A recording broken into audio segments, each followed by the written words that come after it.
And here with the Digital Digest, and today I wanted to share a quick unboxing and first look at the Lenovo ThinkPad T15 Gen 2. Now, the machine that Lenovo sent over for review that I'm about to unbox retails for a little over $3,800 US. You heard right, it's expensive, and not a lot of coverage on this on YouTube or on the internet in general for that matter. A few videos online from people who bought it last year. So I'm excited to get it out of the box, share it with all of you. Quick rundown on specifications.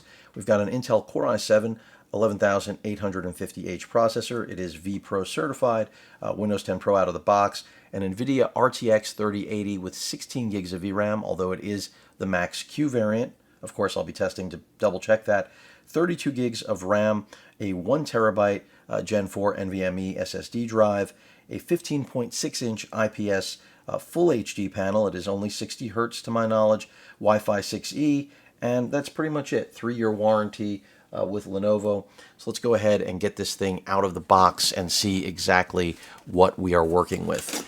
And it's a pretty impressive machine. For those of you wondering where this fits in the realm of ThinkPads, you know, the P series is generally considered the mobile workstation, and this is essentially the more affordable of that lineup with the T designation, and that's because unlike the P series, which has more customization, essentially you can, get a Xeon processor as well as, of course, A or T series GPUs. Those are Nvidia RTX GPUs, designed specifically, of course, for work, not play, because those are not, 3000 series GPUs. Those are designed for CAD, those sort of applications, Revit. This is, again, a more affordable option that sports an i5 or i7. In this case, you already heard. It is an i7 11th gen Intel processor. And then you can, of course, get higher res options on the display side of things than what Lenovo sent over for review here that we're about to look at. Let me go ahead and get this stuff out of the way. And I think that's the best way of describing this, that this is the more affordable option when it comes to a workstation ThinkPad that incorporates modern GPUs into the build. Now, in terms of the keyboard, you're getting that same ThinkPad keyboard that I think everybody knows and loves. You also have a numerical keypad, which is nice. And this is, an industry standard matte display. I believe, I'm not positive on the brightness. That's something I'll find out through use. But again, if you go with the UHD model, no touchscreen here on the matte finish. If you go UHD, you're looking at about 600 nits of brightness. We do have a IR, Windows Hello capable webcam top center, fingerprint scanner right here. Power button, I'm going to see if this boots. And it is a review unit, so it's already been charged up by Lenovo. Let's take a look at that power brick, and then I'll take you through I/O on this machine. And this is really, again, I think going to be good for anyone who wants something a little bit more than a traditional ThinkPad without jumping to, the full-on P-Series workstation.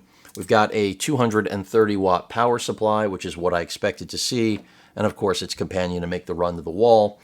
And ultimately, this is going to be, I think, a pretty solid hybrid as long as thermals are in check and, we don't hit any roadblocks there because, again, 16 gigs of VRAM on that Max Q, even with it being a Max Q, that still should be quite exceptional when it comes to overall performance. So the display looks good. I'm just going to confirm, and I do prefer Windows 10 still. For those of you that are enjoying Windows 11, I get it.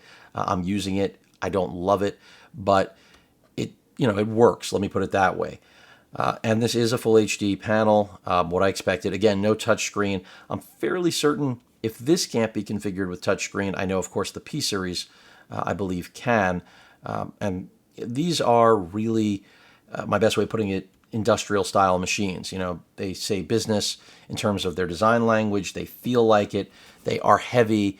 They're built well and generally pretty solid when it comes to upgradability and overall expectations for longevity. So the battery rating on this per Lenovo, I think, is like 11 hours. If we get 8 to 9 hours, I think that will be very impressive. I think that'll be something we'll all be happy with. And then when it comes to the display going down, you can see basically go beyond 180 degrees, which is pretty impressive.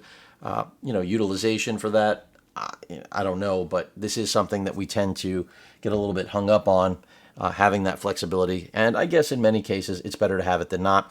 Another thing you should be aware of, we do have a switch right there, privacy switch, so that you can go ahead and move that. Now you see it is red, which means the webcam is blocked, something that I always like to see.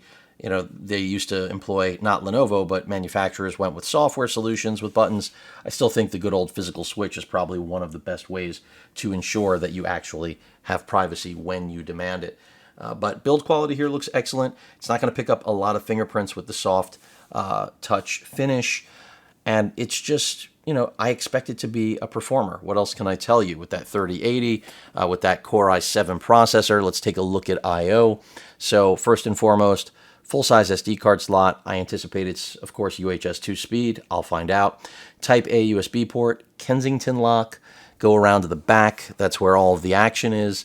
And quite a bit of I/O here. Ethernet, the power port, 2 Thunderbolt 4 ports, and then an additional Type-C. And I like seeing this because, unfortunately, too many machines these days do not incorporate additional Type-C ports beyond their respective Thunderbolt ports.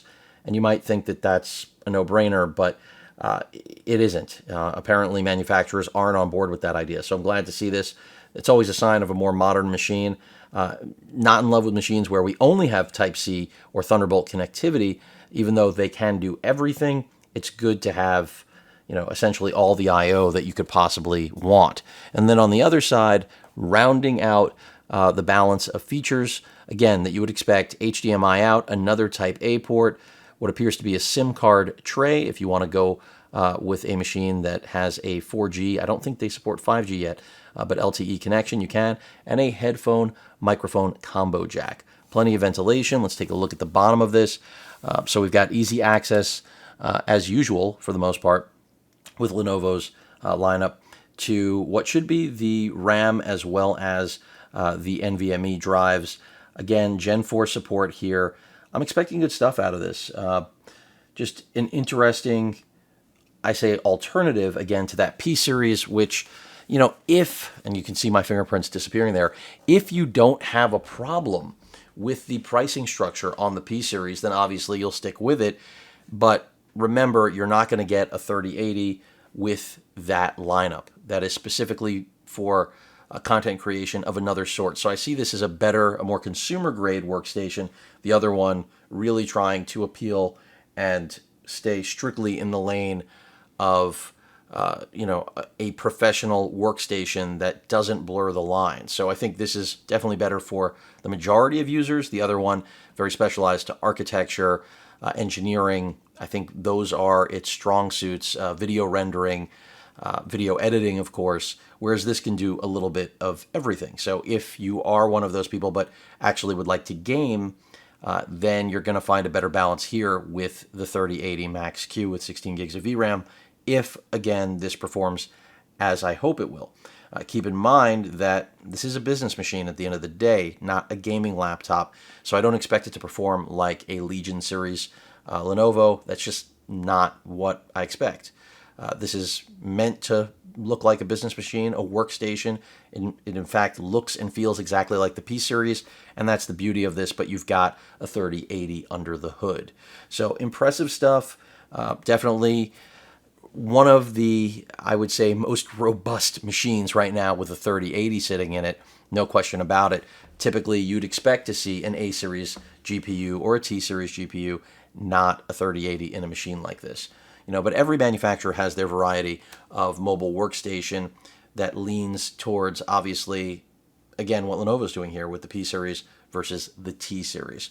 But excited to get this going. You can see the eye in ThinkPad there glowing, typical of Lenovo when we're in hibernation, but looks like a good machine overall. Stay tuned for an update. Any questions or comments, please feel free to post them. Hit that like button. And as usual, please feel free to subscribe, and please stay safe. Later.